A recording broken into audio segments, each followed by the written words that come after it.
Otep, bien-aimés frères et sœurs, vous connaîtrez la vérité et la vérité vous affranchira. Ça, c'est pas moi qui le dis, c'est la Bible qui le dit. Mais moi, je vous dis mieux. Vous connaîtrez la vérité historique, notamment celle de vos ancêtres kémites, et vous aurez une vision globale de ce que c'est que la vraie souveraineté politique. J'ajoute, vous reviendrez à la spiritualité africaine ancestrale et vous comprendrez les enjeux de l'indépendance économique. Et pour terminer, vous accepterez votre identité culturelle kémite et vous obtiendrez deux choses. La première, c'est la paix. La seconde, c'est le développement, à une condition. L'unité de toute l'Afrique noire, l'unité de tous les Noirs du monde entier.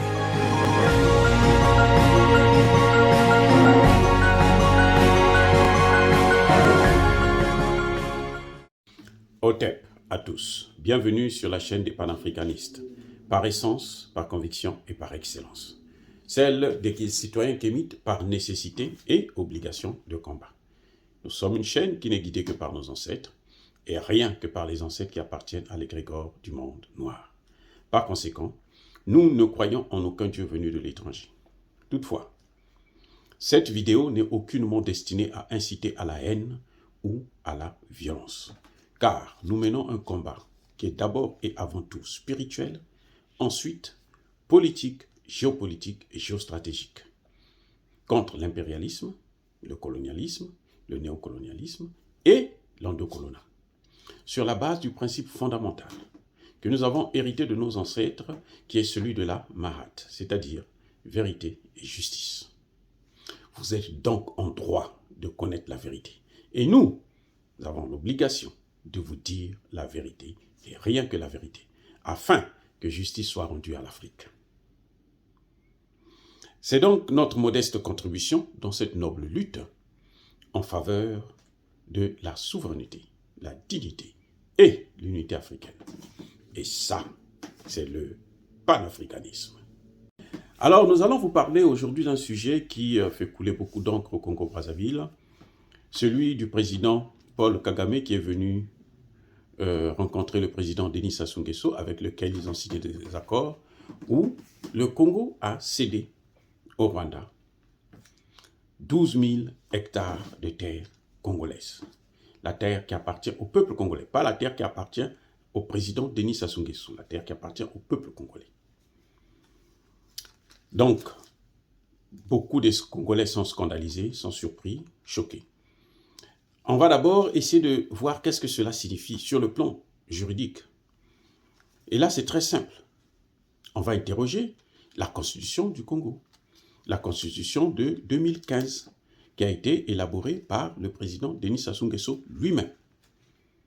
C'est ce qui lui a permis d'obtenir tous les mandats qu'il a actuellement. Il est à son 4e mandat, je crois. Alors, que dit la Constitution ?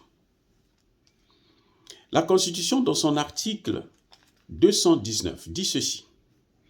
Nulle cession, nul échange, nulle adjonction du territoire n'est valable sans le consentement du peuple congolais, appelé à se prononcer par la voie de référendum. En d'autres termes, ce que le président Denis Sassou Nguesso a fait, c'est une violation de cette même constitution. C'est-à-dire, il s'agit là de la haute trahison, pure et simple. Mais comme nous n'avons pas des institutions solides, bon, bien entendu, s'il n'y a aucun effet circulé, rien ne passe. Mais la constitution est là, vous pouvez aller vérifier. Moi, j'ai tapé seulement sur Google, et puis bon, ils m'ont donné toutes les informations. Maintenant, politiquement parlant, qu'est-ce que cela peut avoir comme conséquence? Je vous ai déjà dit dans une vidéo précédente que le Rwanda est à l'origine de la situation qu'il y a dans l'Est du Congo démocratique. Et cette crise du Congo démocratique a fait déjà près de 10 millions de morts. 2 fois la population du Congo. Quand un homme arrive à faire cela, c'est que il n'hésitera pas du tout de mettre à mal, de créer un précédent au Congo-Brazzaville. Je ne dis pas ça pour avoir peur. Non, nous n'avons pas peur. Parce que c'est un contrat léonin, puisqu'on le voit très, il viole la constitution du Congo, et que par conséquent, c'est un contrat qui sera amené à être annulé, purement et simplement. Si ce n'est pas maintenant parce que nous n'avons pas des institutions capables de faire leur travail, le Parlement congolais n'est pas capable de prendre ses responsabilités, alors ce sera l'après Sassou. C'est tout. C'est aussi simple. Monsieur Kagame a détruit l'Est du Congo. Monsieur Kagame est un producteur d'or, un vendeur d'or. Mais sur son sol, il n'y a pas d'or. Monsieur Kagame produit le coltan. Sur son sol, il n'y en a pas. Tout ça, ce sont des matières premières qu'il vient prendre, comme on dit en congolais, nakanaï, par la force, par la violence, au Congo démocratique. Et c'est la même chose qu'il va faire au Congo-Brazzaville. Au Congo-Brazzaville, après le génocide rwandais de 1994, génocide qui n'est pas attribué qu'aux Hutus, mais aussi à l'équipe de Paul Kagame. Hein. Vous le savez très bien, même si il est au pouvoir, on ne peut pas le toucher, mais tôt ou tard, la vérité se saura. Il y a des Hutus, 8000 Hutus qui sont arrivés, parmi lesquels l'ancien Premier ministre du président Habyarimana, son ministre, plutôt pas le Premier ministre, mais le ministre de la Défense du président Habyarimana, un certain Augustin Bizimana, qui est décédé à Pointe-Noire, et qui a participé à la guerre de 1997 entre Sassou Nguesso et Pascal Lissouba. Donc, ce qu'ils avaient fait en 1994 au Rwanda n'a pas suffi. Et il est mort, il était recherché par la justice internationale. Et le président Sassou Nguesso le savait. Mais comme il a servi pour le ramener, l'aider à revenir au pouvoir, alors il fallait assumer sa protection jusqu'à ce qu'il ne trouve la mort. Ça, ce sont des opposants. Depuis 2017, leur statut de réfugié a été maintenant interrompu. Donc, ils ne sont plus des réfugiés. Vous savez ce qu'ils demandent? Ils demandent d'avoir la nationalité congolaise. Ce qu'on ne peut pas le leur nier selon les circonstances de la procédure d'obtention de la nationalité. Mais, ce que je veux dire, c'est que ce sont des gens qui ont participé à plusieurs guerres et qui ont tué, qui sont des potentiels génocidaires. Et ce sont les ennemis de Paul Kagame. Là, Paul Kagame a 12 000 hectares et il va ramener quoi? Des Rwandais. Donc, nous courons même un risque que les Hutus et les Tutsis s'affrontent au Congo-Brazzaville. Parce que ceux qui étaient là, ils ont occupé aussi des terres pendant longtemps. Puisque depuis 2017, on leur a demandé de partir. Il y en a peut-être une dizaine ou une vingtaine qui ont accepté de repartir. Sinon, tout le reste, ils sont restés là au Congo-Brazzaville. Ils ne veulent pas partir. De toutes les façons, le Rwanda est tellement petit. Hein, c'est un territoire de environ 26 300 et quelques, 338 000 km², contre une population de environ 13 millions d'habitants. C'est trop. C'est comme l'équivalent d'un département au Congo. Mais ce que je veux dire, c'est quoi? C'est que là, M. Sassou Nguesso est en train de prendre des risques énormes pour le Congo. Et nous n'en avons pas besoin. Là, je parle en tant que docteur en sciences politiques, spécialiste de la prévention des conflits. C'est moi qui ai créé la théorie de la prévention des conflits, qui est utilisée même aux Nations Unies. Donc, je dis voici ce qui peut arriver. C'est de trouver un jour les Hutus et les Tutsis, créer une guerre civile dans notre pays, dans un pays étranger. Jusqu'à preuve de contraire. Pendant le séjour de président Paul Kagame à Brazzaville, toute personne d'origine rwandaise, notamment les Hutus, n'avaient pas le droit d'accès au centre-ville de Brazzaville. Vous imaginez? Donc ça pose un problème. Maintenant, sur le plan purement interne,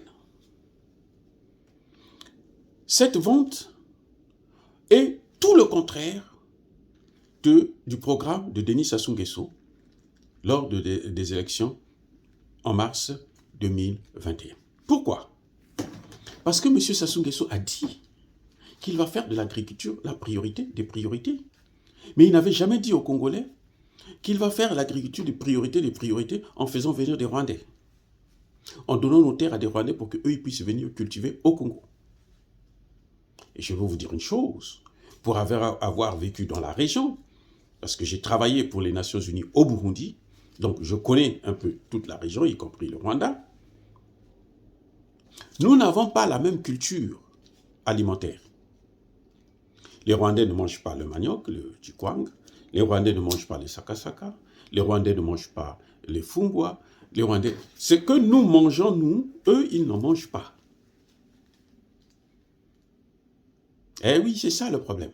Alors, comment voulez-vous faire de l'agriculture une priorité des priorités afin d'atteindre l'autosuffisance alimentaire et vous faites venir des gens qui ne savent pas ce que nous consommons? Monsieur Sassou, il y a un problème. Les Rwandais ne mangent pas le safou. Vous avez parlé de safou. Les Rwandais n'en mangent pas. Il n'y en a pas chez eux. J'aurais pu comprendre que ce soit des Camerounais, parce que là, au moins, sur le plan alimentaire, nous avons pratiquement les mêmes choses. Ils mangent le safou, ils mangent le manioc, ainsi de suite. Mais au Rwanda, ce n'est pas le cas. Donc là, encore, M. Sassou Nguesso, je ne sais pas à quoi le président est en train de jouer. C'est incroyable. Il amène ce pays-là où? Où va ce pays? Il y a eu des accords militaires, ok, des accords sur le plan, celui des terres agricoles. Comme par hasard, le ministre de la Défense n'est pas signataire. C'est des accords militaires, le ministre de la Défense ne les signe pas. Le ministre de l'Agriculture, je ne sais même pas s'il était au courant qu'il y avait un tel accord qui était signé, puisque cet accord est caché.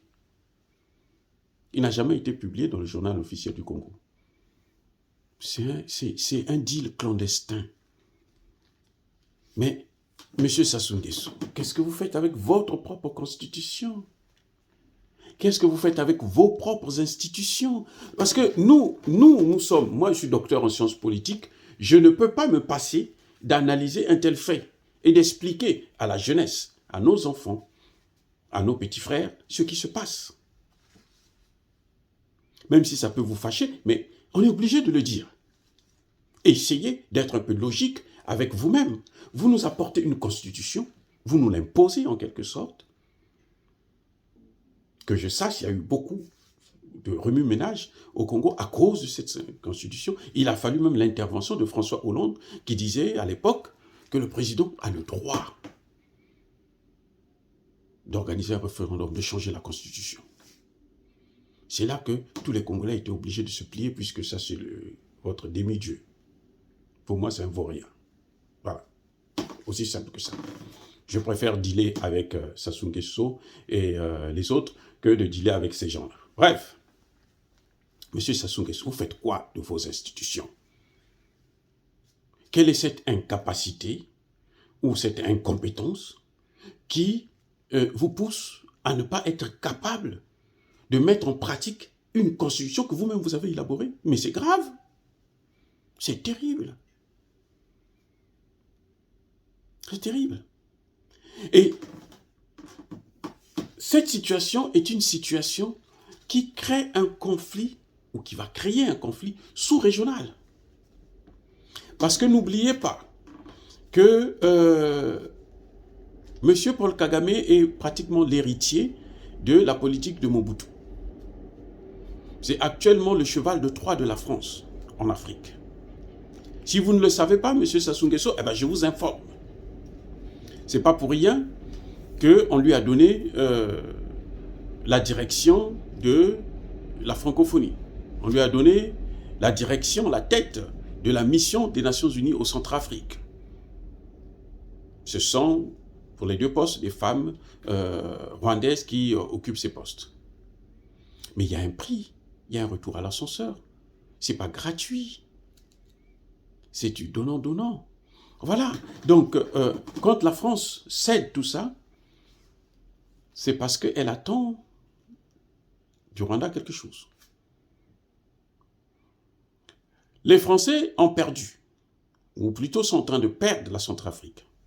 Même si Touadéra est en train de jouer avec le feu, hein, parce que certainement qu'il n'a pas encore bien compris, sa spécialité c'est les mathématiques, mais la politique, il a encore des choses à apprendre. Puisque jusqu'à présent, il n'a pas changé de monnaie, jusqu'à présent, il n'a pas fait partir la mission des Nations Unies, il n'est pas nécessaire là-bas, il n'a pas fait fermer la base militaire, les bases militaires françaises au Centrafrique. Donc, il est en train de, à mon avis, en train de jouer avec le feu. Mais Kagame a des problèmes avec le Congo démocratique, avec Tshisekedi. Les gens qui ont contesté l'élection de Tshisekedi, c'est qui? C'est Kagame, qui à l'époque était le président de l'Union africaine. C'est Emmanuel Macron et Le Drian, donc la France, qui représente la France. Il y avait aussi Sassou Nguesso. Bon, avec Sassou Nguesso, ça peut se comprendre plus facilement et puis ça peut se régler très facilement parce que bon, c'est la même culture, ce sont des frères, c'est un père et un fils, donc un père et un fils, il peut avoir des petits accrochages, on règle ça facilement. Mais pour Kagame, c'est pas aussi nul que ça, hein. Parce que regardez les troubles qu'il y a au Congo démocratique, je venais de vous dire, 10 millions de morts. Jusqu'à présent, ça continue. Il y a à peine une semaine ou deux où les M23 ont encore fait des incursions pour violenter des pauvres populations dans le pays, dans l'est du Congo démocratique. Il y a un problème, c'est que c'est difficile maintenant pour Kagame de déstabiliser Tshisekedi, qui est trop éloigné de la région là où lui il opère. Donc vous voyez, il se rapproche, il encercle Tshisekedi, puisque le Centrafrique est là, qui a une frontière aussi avec le Congo démocratique, et le Congo-Brazzaville, nous sommes séparés d'un fleuve seulement. En 15 minutes, on est de l'autre côté. Donc, M. Sassou Nguesso, vous êtes en train d'entraîner la déstabilisation de la sous-région.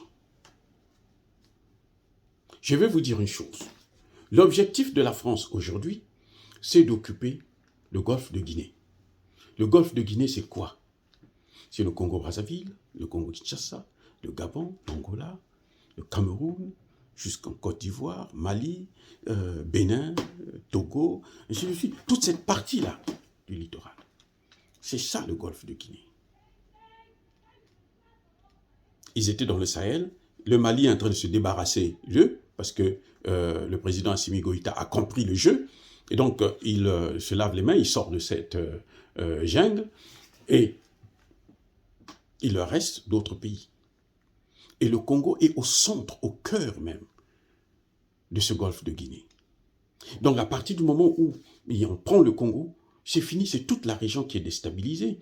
Est-ce que, M. Sassou Nguesso, vous serez content de porter la responsabilité de la destruction de toute la sous-région, même après votre mort?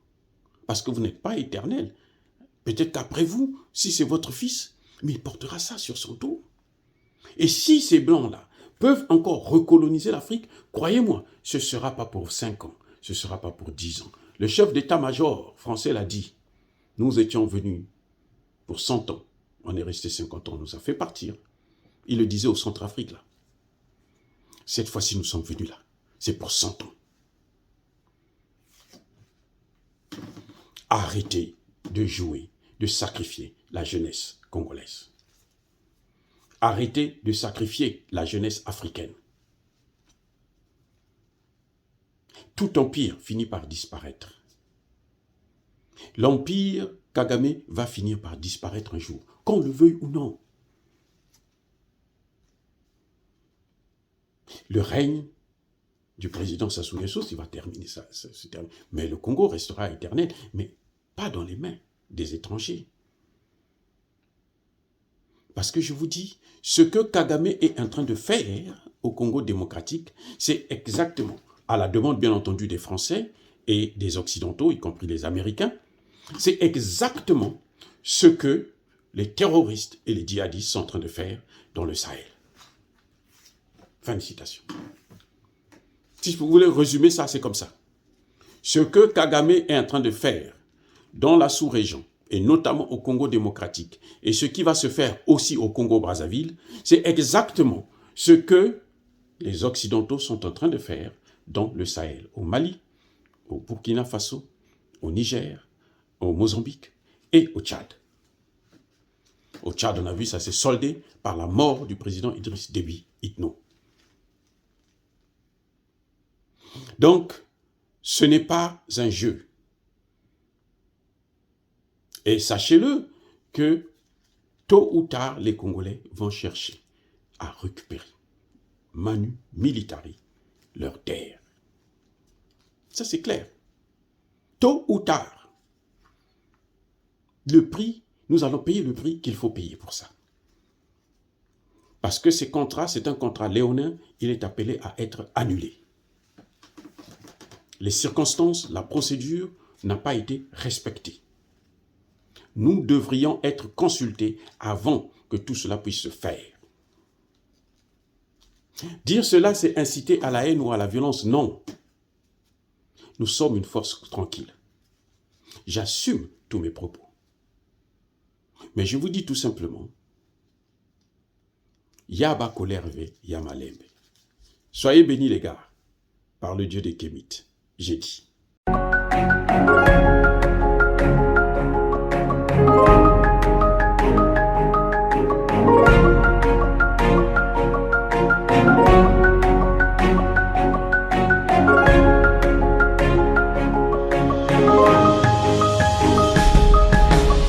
Eux, ils marchent par la foi et non par la vue.